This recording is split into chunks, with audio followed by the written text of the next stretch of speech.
50 years of Flyers hockey and 50 years of great moments and memories.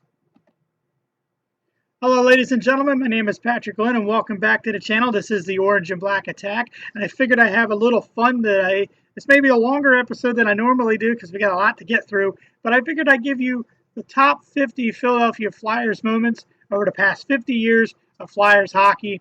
If there's some moments on here that you do not see, or if I do not address, feel free to leave them in the comment section below. I got this list off of, I want to thank the people over at BloodStreetBuzz.com. This is their list. Now, their list was kind of a little different. I mixed up the list a little bit due to, importance of certain things that the Flyers have done. So, why don't we get into this? Start off with number 50. Chris Pronger steals the puck from the Blackhawks. Nearly the end of the Philadelphia Flyers season in 2010, the Flyers and the Blackhawks were playing a game on March 13th. First two periods saw no scoring from either team. I am reading this off the list here. It would start at 1:18 in the third period when Simon Gagne scored on Cristobal Huet from an assist from Daniel Carcillo. The Blackhawks would quickly come back and tie the game on a power play goal by Christopher Versteeg, and then putting it past Michael Leighton. The Blackhawks would score again, making it 2-1 before the Flyers are tied up. Scott Hartnell was responsible for giving the Flyers a chance to beat the Blackhawks. His goal came with 2 minutes and 4 seconds left in the third period. In the third, and it would be up to Chris Pronger to give the Flyers the win. It would be with 2.1 seconds left that the Flyers' miracles take place. Pronger took a pass from Claude Giroux and went down the ice. He managed to evade Blackhawks defenseman and put it past the puck past Huet. According to the Associated Press, Pronger commented on the goal, saying this was huge. We didn't want this to go in overtime or shootout. It would be a memorable for the Pronger and the Flyers. This would set up the playoff series as Pronger would steal the puck after the win, and the Blackhawks kind of got mad, and it kind of carried over to the finals that year as the two teams would meet in the Stanley Cup Finals in 2010. He stole the puck after winning the game, and it's kind of a funny moment, and it would carry over into the finals that year. That's number 50. We're going to move on to number 49. Bobby Clarke forgetting Claude Giroux's name in the 2006 entry draft. It's kind of a funny moment if you've ever seen the clips of this. Bobby Clarke forgets who the Flyers drafted, and the Flyers had the 22nd overall pick. General Bobby Clarke watched guys like Jonathan Toews, Phil Kessel, Nick Backstrom, and Jonathan Bernier take off the board, and the Flyers would get the next. They had the 22nd pick, and Clarkey would roll up, and he goes, Philadelphia selects from Gatineau in the Quebec Junior League. I forgot. Oh yeah, Claude Giroux. What a way to start your career when the general manager of the team forgets your name. However, Claude has gone on to have a wonderful career, and I don't think Clarkey's ever forgotten his name now, since he forgot his name back on draft day in 2006. And Claude is, of course, the captain of the Philadelphia Flyers. That was number 49. We're going to go on to number 48. And this is kind of funny. The Flyers try out new equipment. Back in the early 80s, the Flyers would go from wearing the pants to wearing the long pants, basically the Cooperalls. Did not fly over well. Looked ugly. I agree with it, but it's a memorable moment that the Flyers would try the Cooperalls as as a thing to do. They wore them for 2 seasons, and then they finally went back to the pants and the socks. That's number 48. Moving on to 47. Sergei Bobrovsky's first game as a Flyer.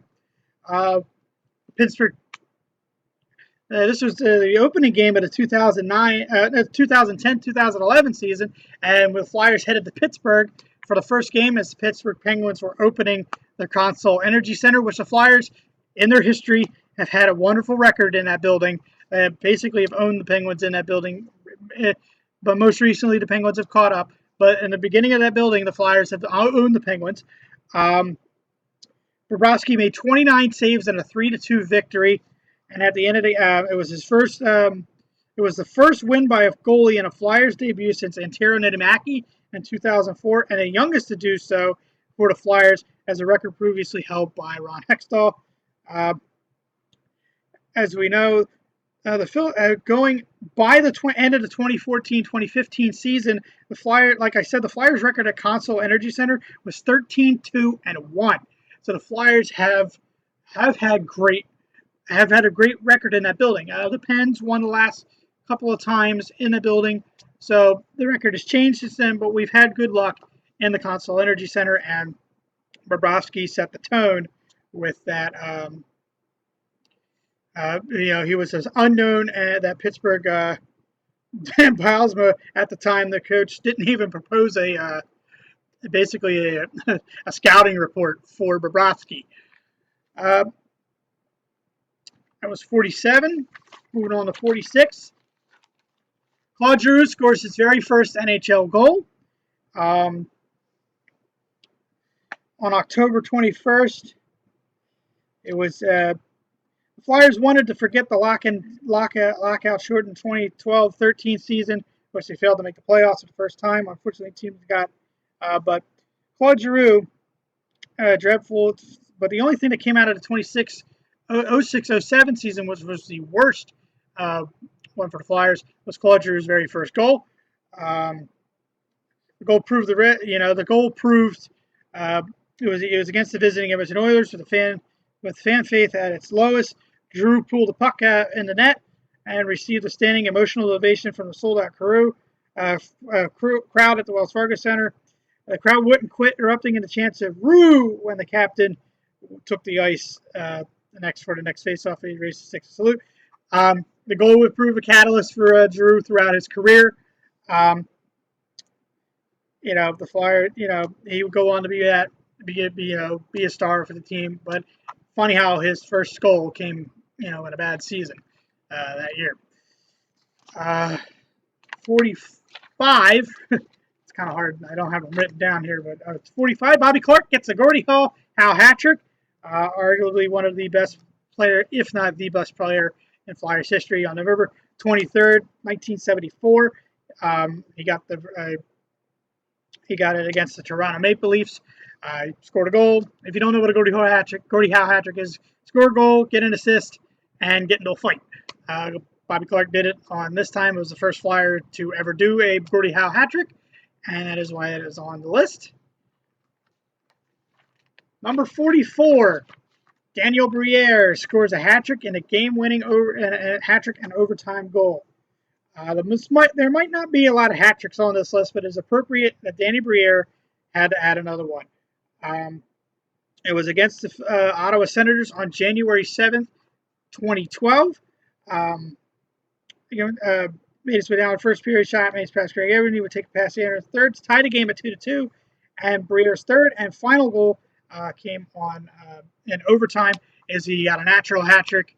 Well, he got the only guy scored for the Flyers that game. Just moving right along here. Gotta find out where I'm at here again. I lost my way. I should have wrote them down. Of certain ones.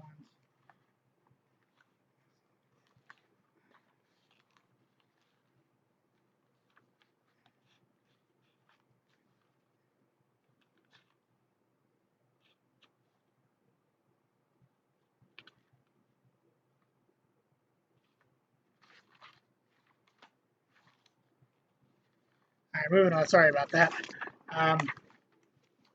Number 44. I think I said 44 or 43. Danny Briere's very first game as a Flyer is on this list. By the end of Briere's first game as a Flyer, he scored with about a minute. He beat Vancouver's up with about 48 left in the third period, and the Flyers went on to win that. Number 42. Chris Pronger, the 1-3 versus the 1-3-1. As we all know about this game, the Tampa Bay Lightning had tried to, move in and try to do this new defensive type of system, and Chris Pronger basically just stood there and waited and didn't do anything for a good, I don't know, 2 minutes. He just stood there with the puck, and much to the chagrin of the Tampa Bay crowd, the Flyers moved on. The Flyers basically bit it. From the whistle, the Flyers did it. Moving along here, Ian LaPerriere takes a puck to the face. Lappy was always known as a great player for the Flyers and on a very hard-nosed player for the Flyers. And on a game in 2012, he took a puck to in the face in the playoffs against the Devils in 2010. He broke his orbital bone and caused him to have a concussion. The concussion, however, would come back to haunt him. He would return to the lineup during the Eastern Conference Finals, yet he wasn't playing the same. He dealt with post-concussion syndrome during the following preseason and ended up missing the whole 2010-2011 season. He is now assistant coach for the Flyers, and he's doing a wonderful job. Wonderful, wonderful job.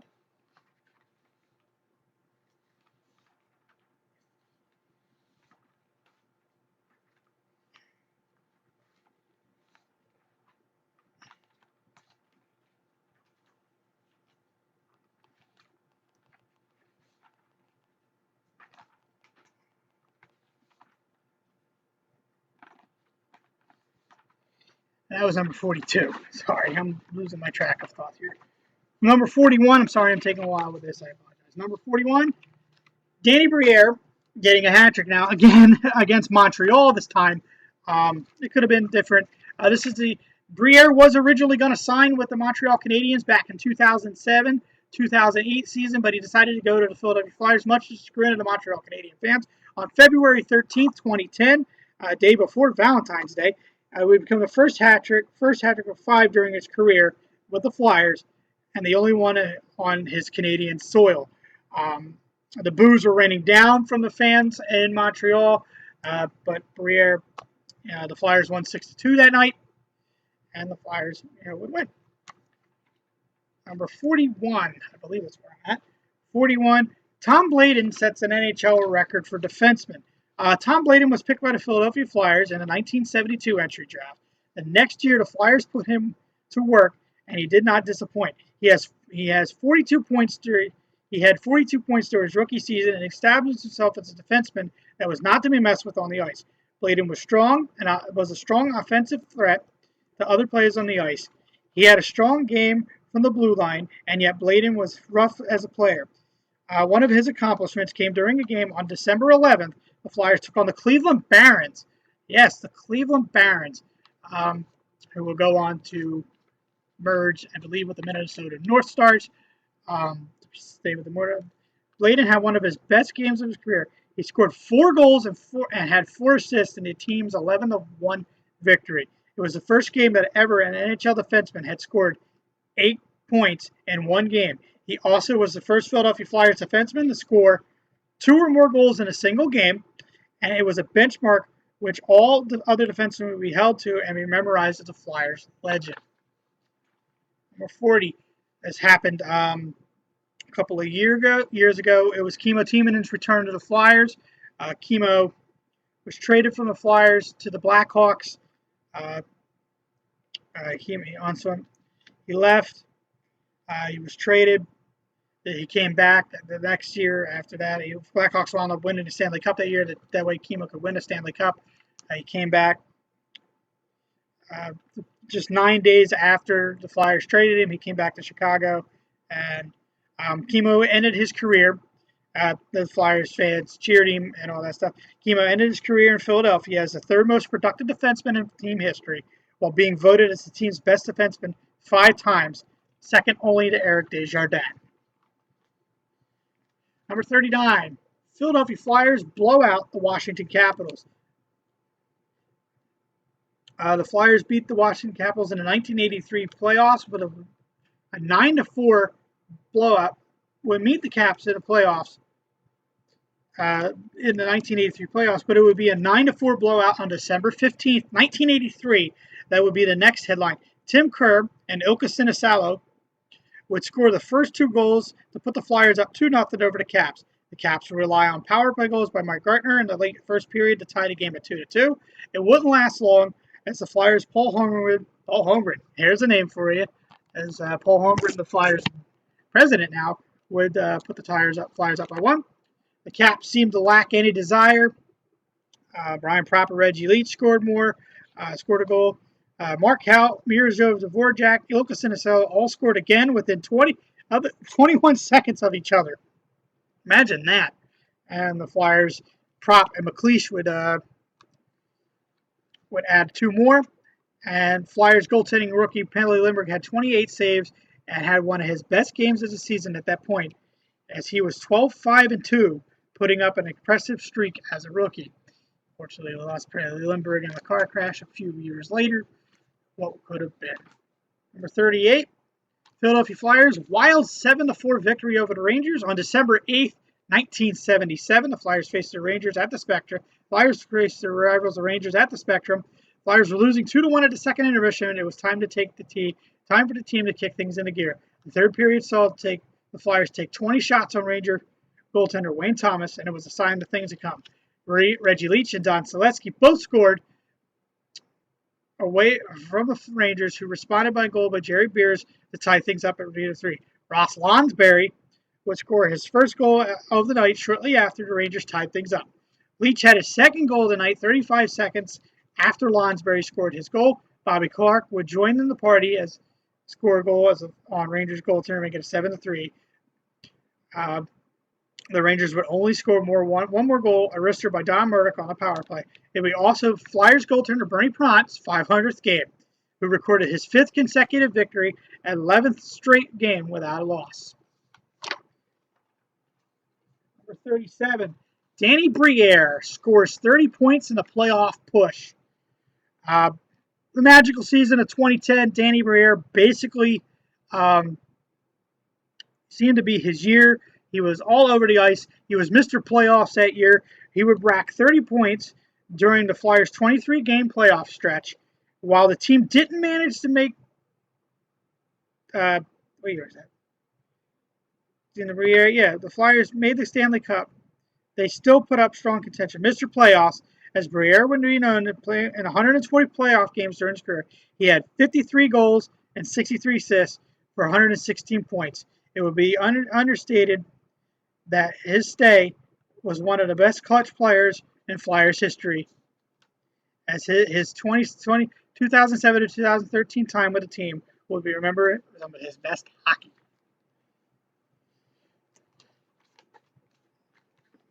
I'm at number 36. Eric Lindros scores a successful penalty shot. A penalty shot may not seem likely the general thing that all Flyers players are able to do. However, Eric Lindros was type different as a player. He was a strong offensive player when he was 100% healthy. One of his best moments as a Flyer came on May 11th, 1997.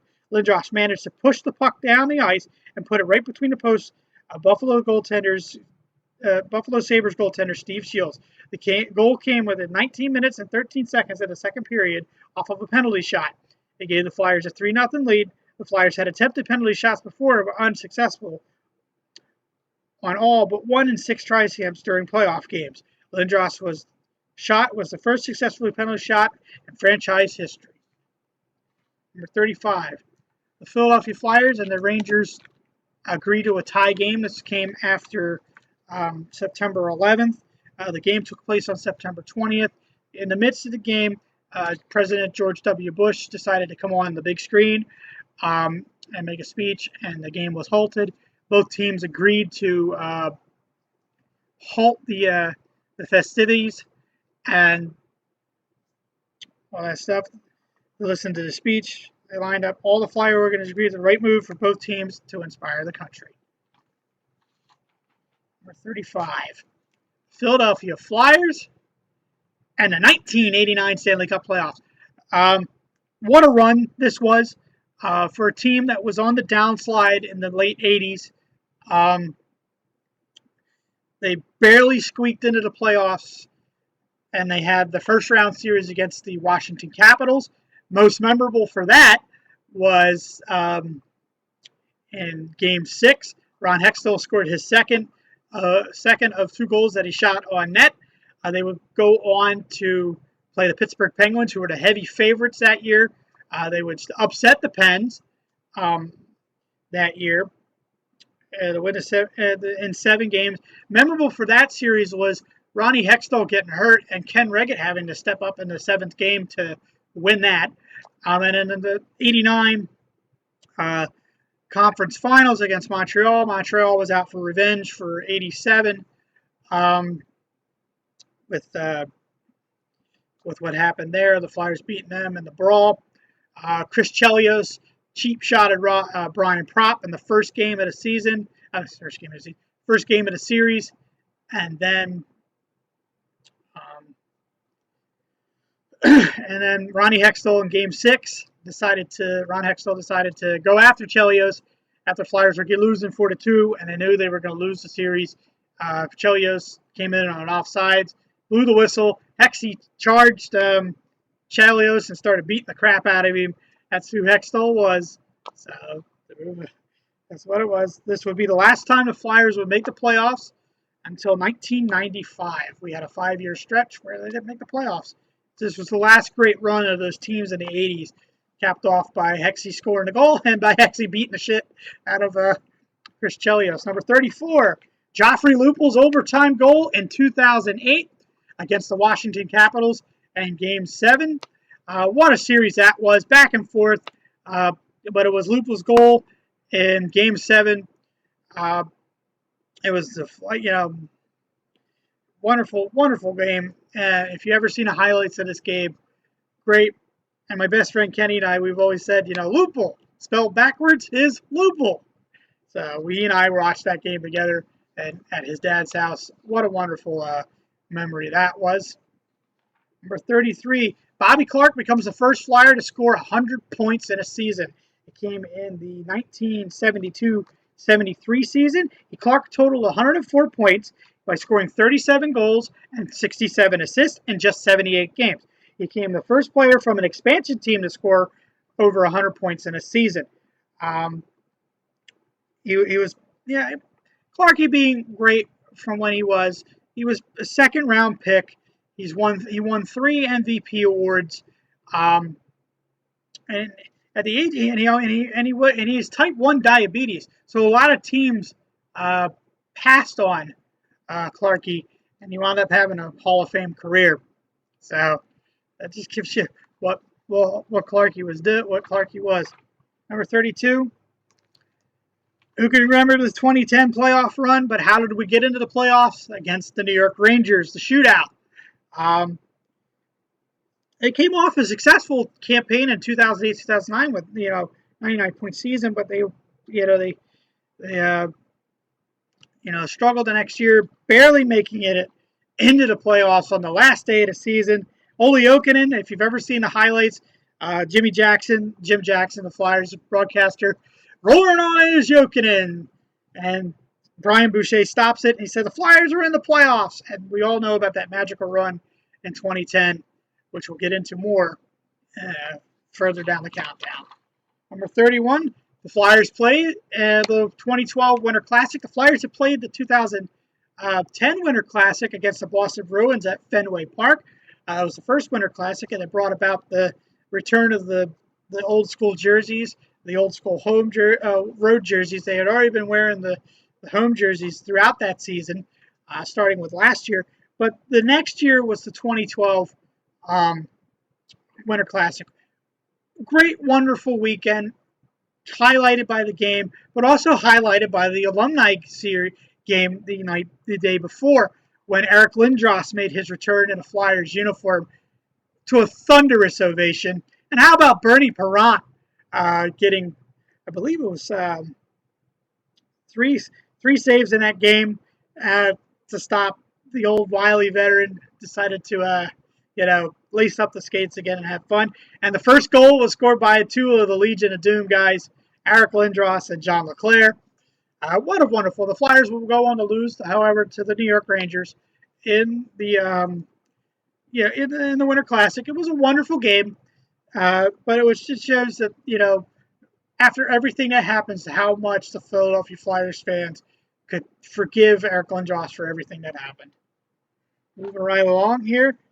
Speaking of Eric Lindros and speaking of John LeClair, the night that the Legion of Doom was born is number 30 on our 31 or 30 on our list. I'm not going to count it down anymore until we get to the top 10.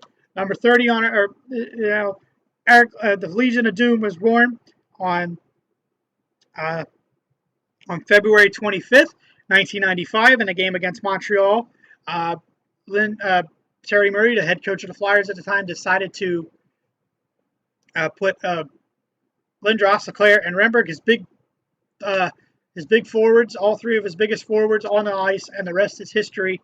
They wound up dominating the Canadiens that night, with LeClair getting a hat trick for the first time against his former team, which would become a staple the next few years. He dominated the Montreal Canadiens.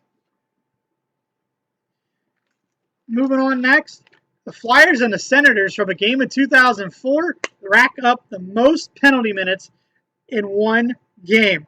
The officials needed 90 minutes to sort out the penalties, but there were 419 penalty minutes doled out, a league record broken, and a legendary game won.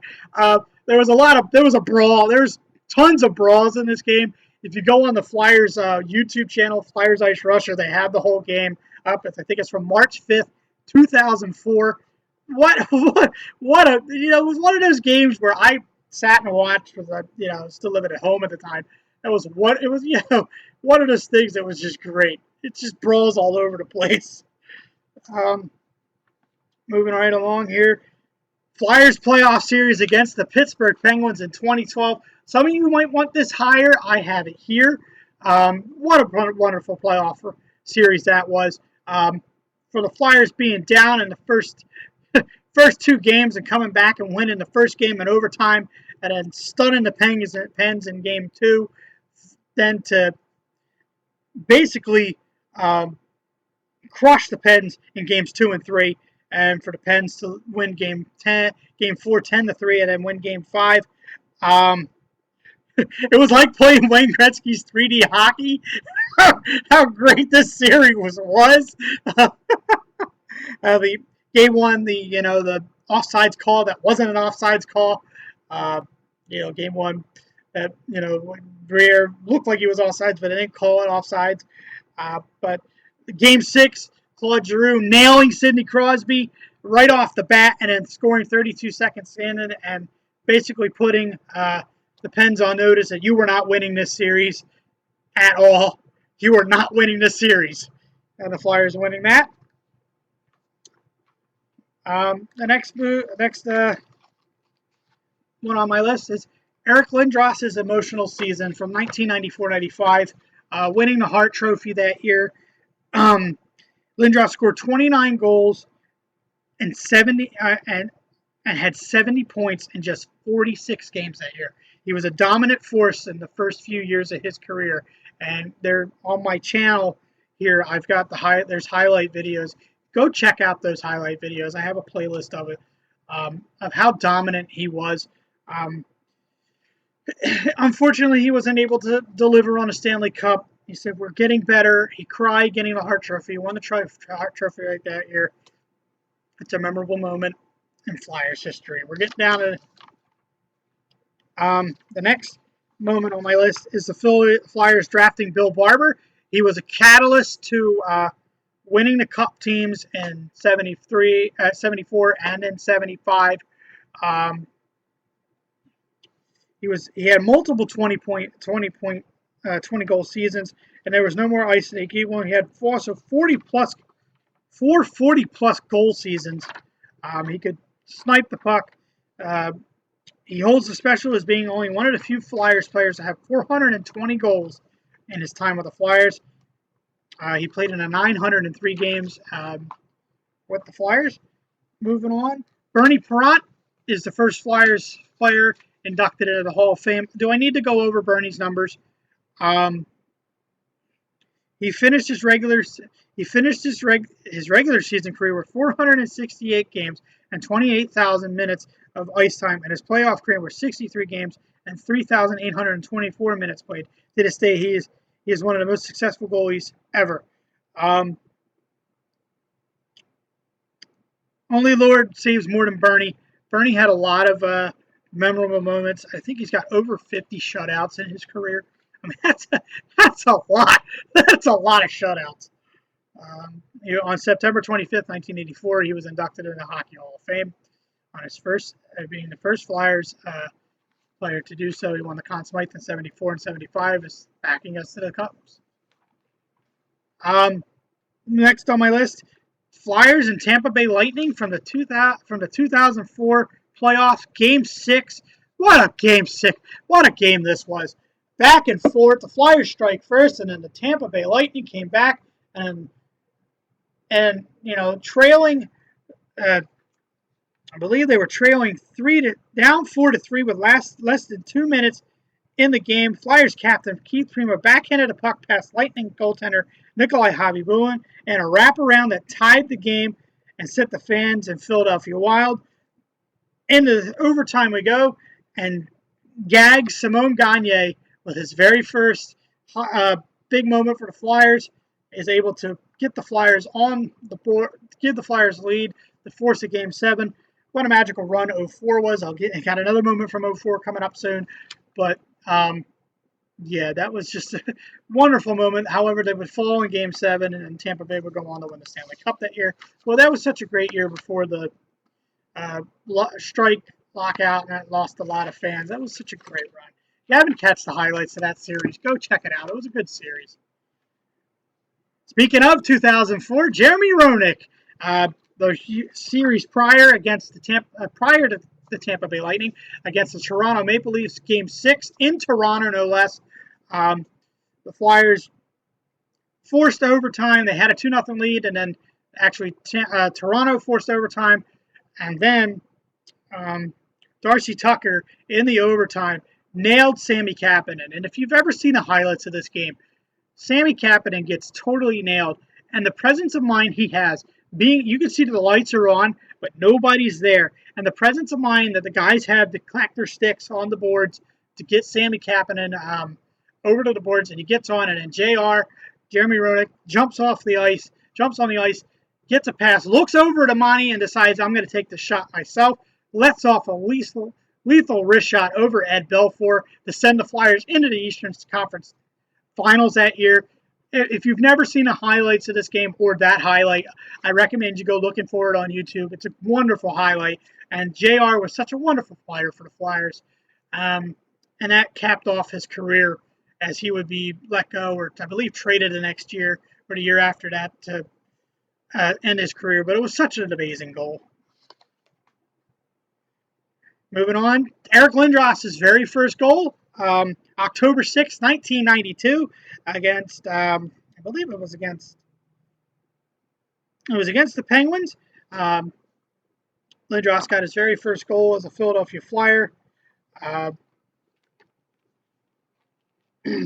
Score last 3-3, and it was a great performance not only from Lindros but the Flyers goaltender Dominic Rousseau. Lindros would help the Flyers come back within one goal. He took advantage of a poor face-off from Jaromir Jagr, and then backhanded a pass to goaltender Tom Barrasso. Lindros' very first goal. Next on my list is Flyers acquired John LeClair and Eric Desjardins. This was the trade that got us moving.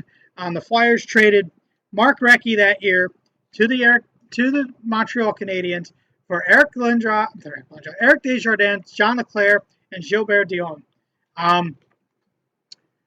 What can you say from that trade? It sparked what arguably was a really good run for about 10 years for the Flyers. Basically, from 94, 95 to 05, 06, the Flyers were in the playoffs for 11 years straight. John LeClair scored 3 straight seasons with 50 goals. Eric Desjardins was one hell of a defenseman, and that now that they're both in the Flyers Hall of Fame, and Eric Desjardins, he won the Barry Ashby Trophy numerous times as the Flyers' great defenseman. He's won it the most. Timo Timonen is second to him, as I mentioned earlier. Well, what? And John LeClair was an afterthought in that trade. Nobody really expected John LeClair to do anything. Um, Next moment on my list is the Flyers beating the New York Rangers in the '74 playoffs. They were the first expansion team to beat an original six team in the playoffs. Flyers would win 5-2 in game. The Flyers, they beat an original six team. They beat them in 7 games that year. And that was, the catalyst to getting into the Stanley Cup Finals against the Boston Bruins, which we'll get into next soon. My next one on my list is the Flyers almost win the 1987 Stanley Cup Finals. It has to be on here that Game 7 was a game for the ages. That whole series was a game for the ages, and I'll get into another moment later. They really weren't supposed to hang with the Oilers in '87. I mean, they had faced the Oilers 2 years prior, in '85, and they got beaten 5 games. But they weren't really supposed to hang with the Oilers. They were a bunch of muckers and grinders that happened to get into the finals on grit and determination. They didn't have their captain most of the playoffs, and Ron Hextall stood on his head and well deserving of the trophy he won, the Conn Smythe Trophy, in a losing effort. But if you ever seen the highlights of this series, it's absolutely wonderful.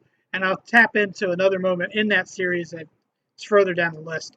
But, guys like Gretzky and Mark Messier and now Grant Fuhr, they took the Edmonton Oilers to the limit. And after that series, Wayne Gretzky said that Ron Hextall was the greatest goaltender he ever played against. It's coming from the greatest hockey player of all time. That's some pretty good company for him to say that too. Next on my list is a somber note: losing the Spectrum when the Spectrum was demolished in 2010. It was such a sad moment. The last Flyers game that was not a preseason game that was played there was May 12th, 1996, and it was a sad loss for the home team as they lost to the Florida Panthers that year.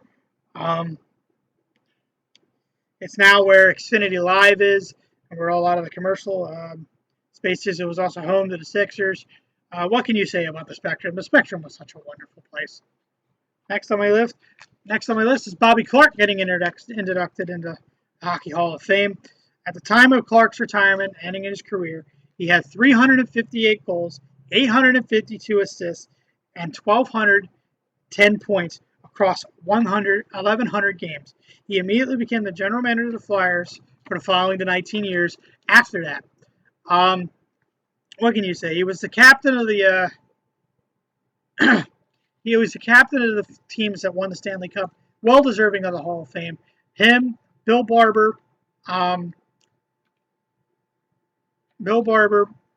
Ed Snyder, and Bernie Parent are the only, I can't forget Eric Lindros are the only Flyers, and Mark Howe are the only Flyers in the Hockey Hall of Fame right now. There's the only ones, and expect Lindros to get his number in the rafters this year sometime.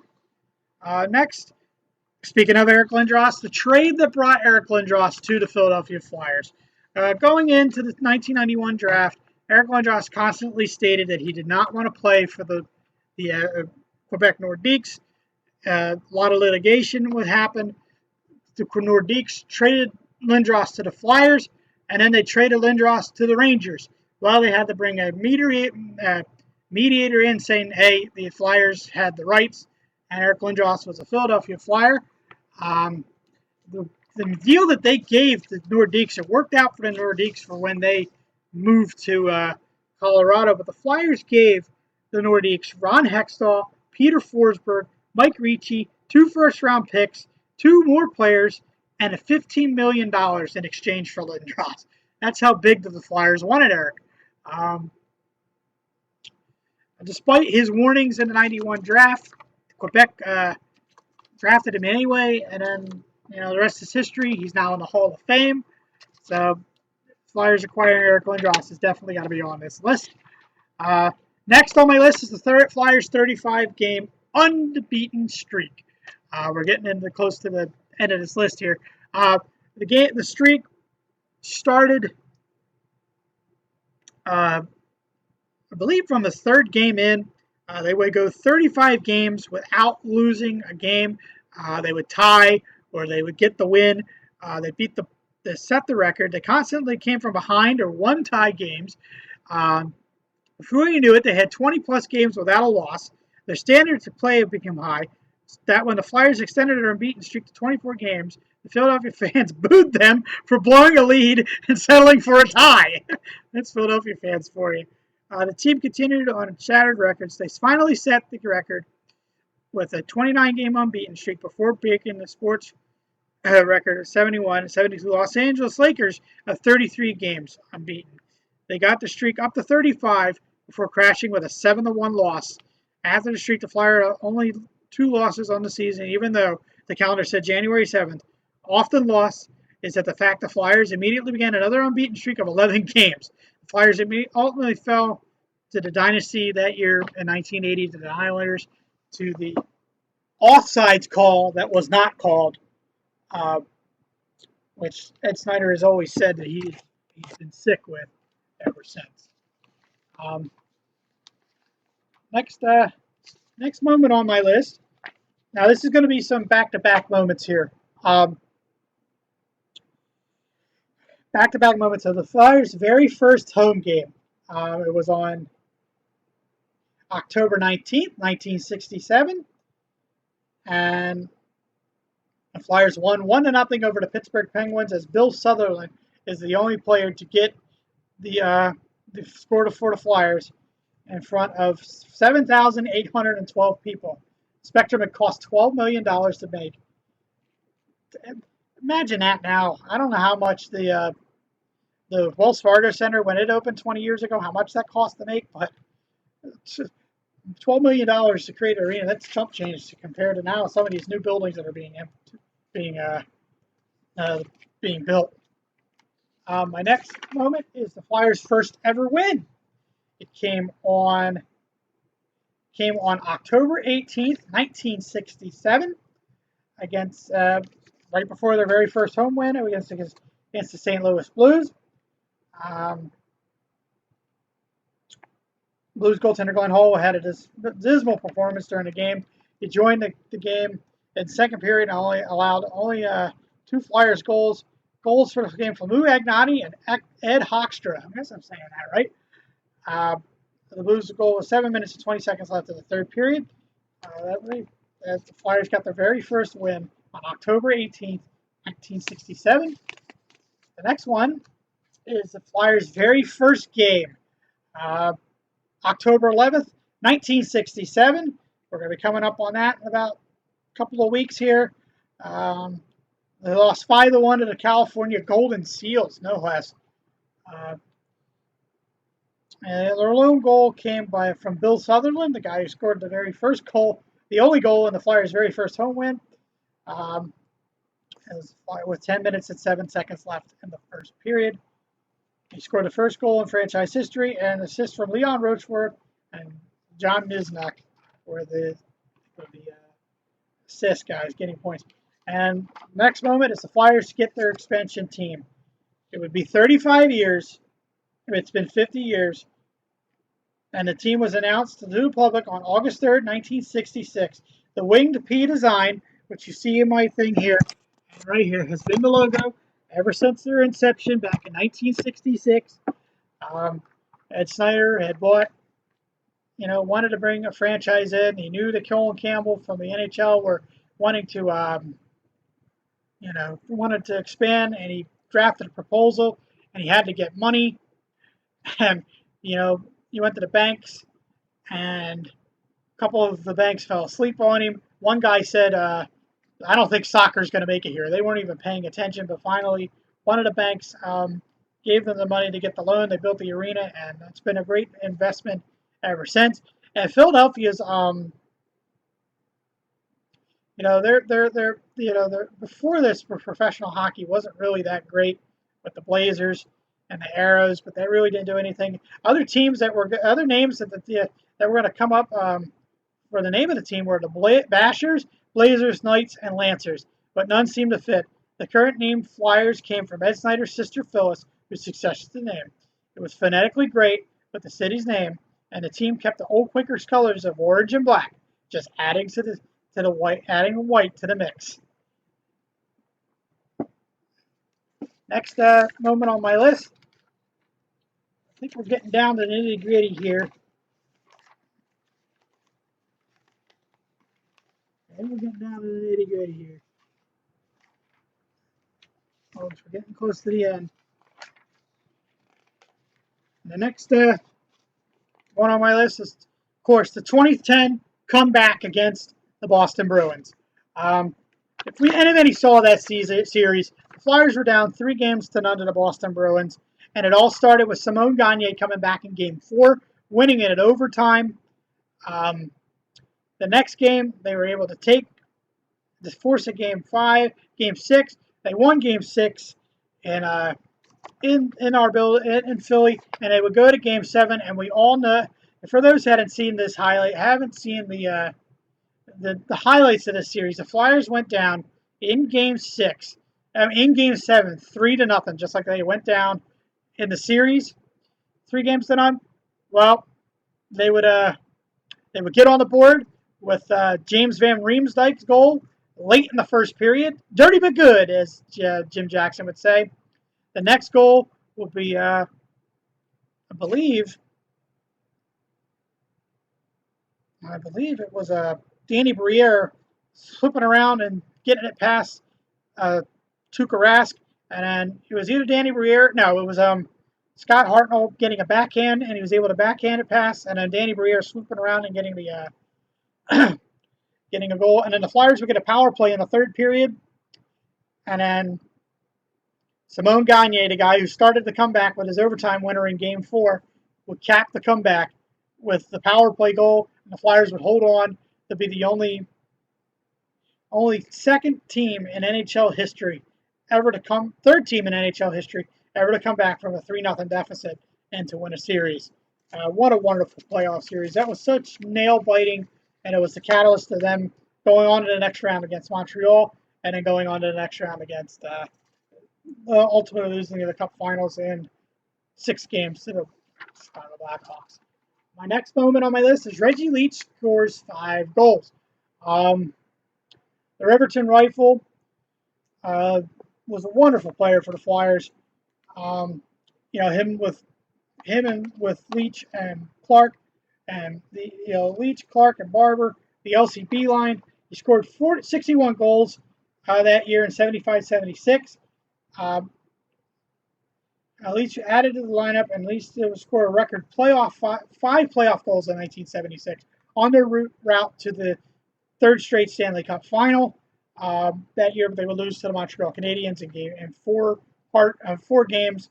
The incredible game was just although the Flyers lost to the Canadiens, Leach finished with 19 goals in 16 games in the 76 playoffs. That's how much of a playoff performer he was. And the performance resulted in Leach being the first skater ever to win the Conn Smythe Trophy as playoff MVP for a non-championship team. Next moment on my list, Flyers beat the Pittsburgh Penguins in 5 overtimes from May of 2000. What a game this was. Pittsburgh was up.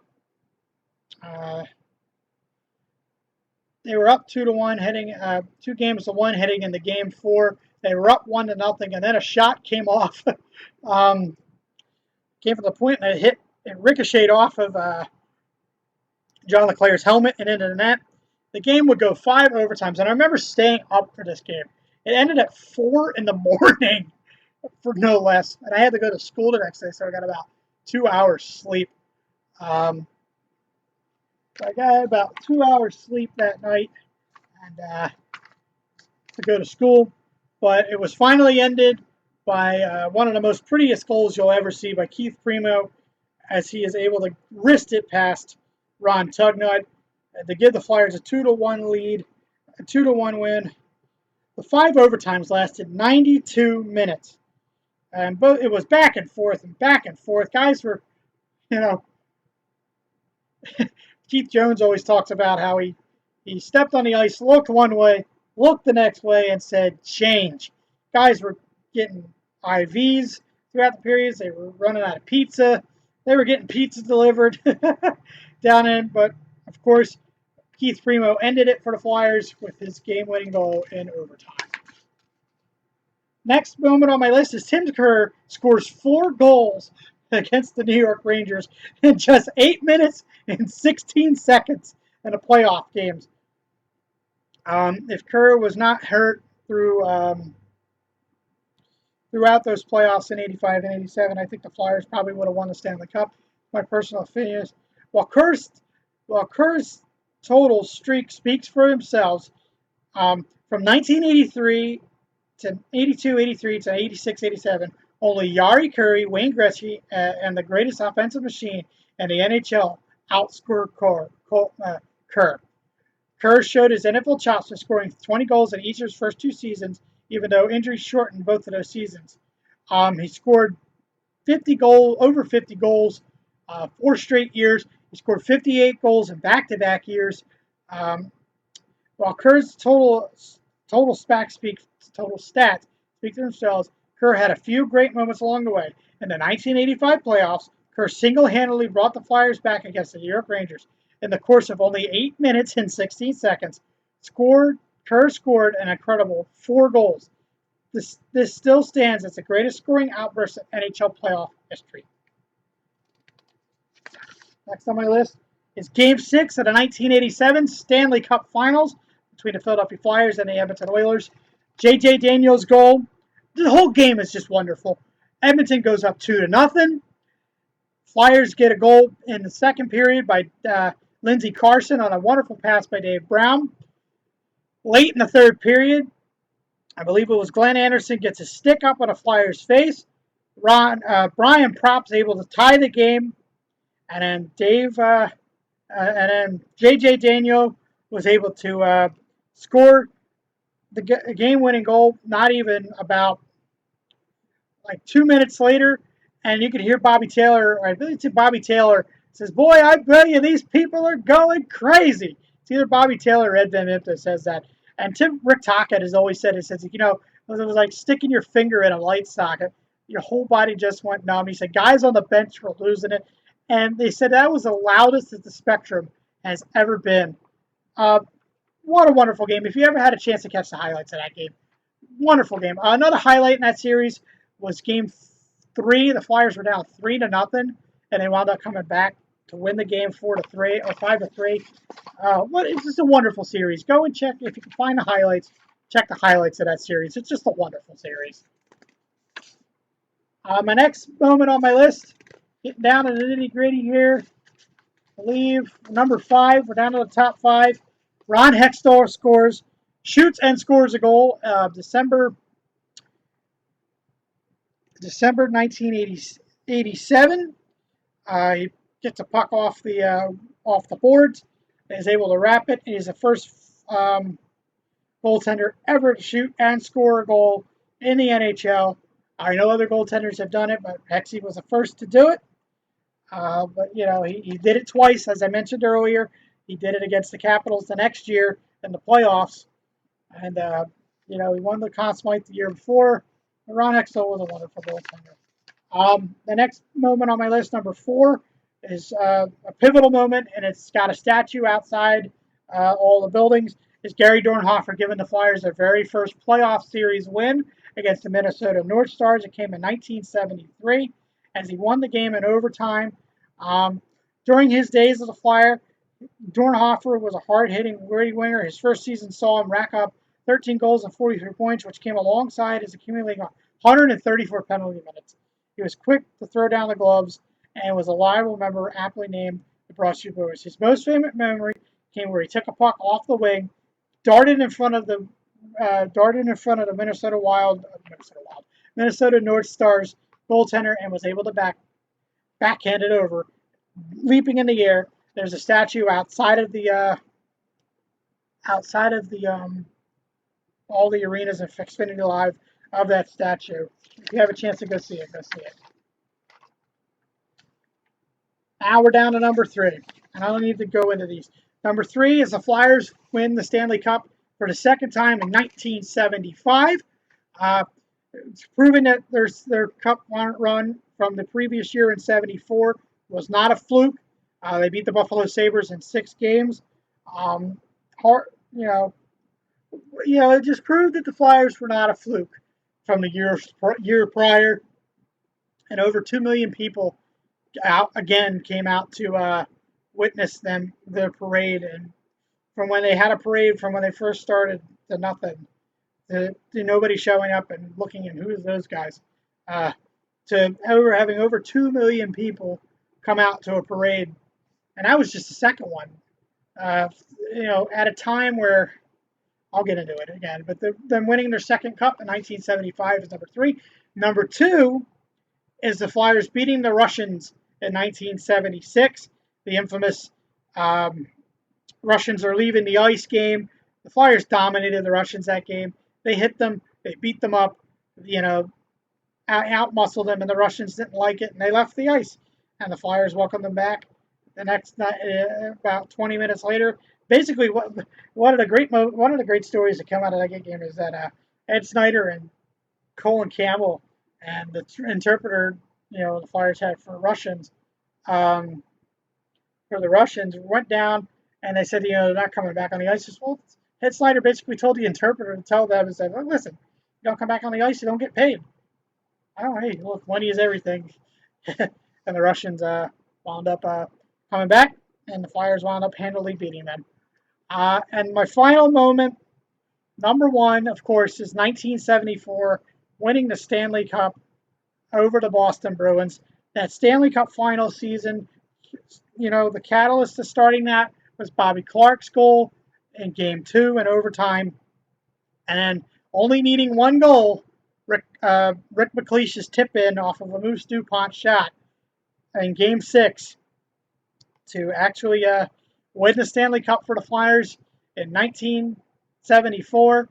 At a time when Philadelphia was starving for a championship, this set off the love affair with this team, with this town, and it's the number one moment. Over 2 million people showed up for the parade, and if the Flyers didn't win, they were the first expansion team to win the Stanley Cup. They did it in 7 years of their existence. It was a wonderful, wonderful way to celebrate being, winning the Stanley Cup. I know this was a long episode, and I know I stumbled through a lot of this, and I read off a lot, but I appreciate you guys standing with me, standing with me, and staying with me through this. I apologize if I got a little wordy, if I got a little long here, but this is the longest I've done. I wanted to get this over with, have a little fun. I'm a little tired from it, but yes, that is. I want to also thank again the BroadStreetBuzz.com. That's where I got the list from. Their list is a little different from mine. They have their cup winnings earlier in the at 47. It was weird, but it is what it is. But that's it for this. It's the late great Gene. I hope you enjoyed it. I'm sorry if it got a little long and wordy, but it is. I wanted to get through the top 50 moments of Flyers hockey, and as I'm going to end this episode, and as the great Gene Hart used to always say, good night and good hockey.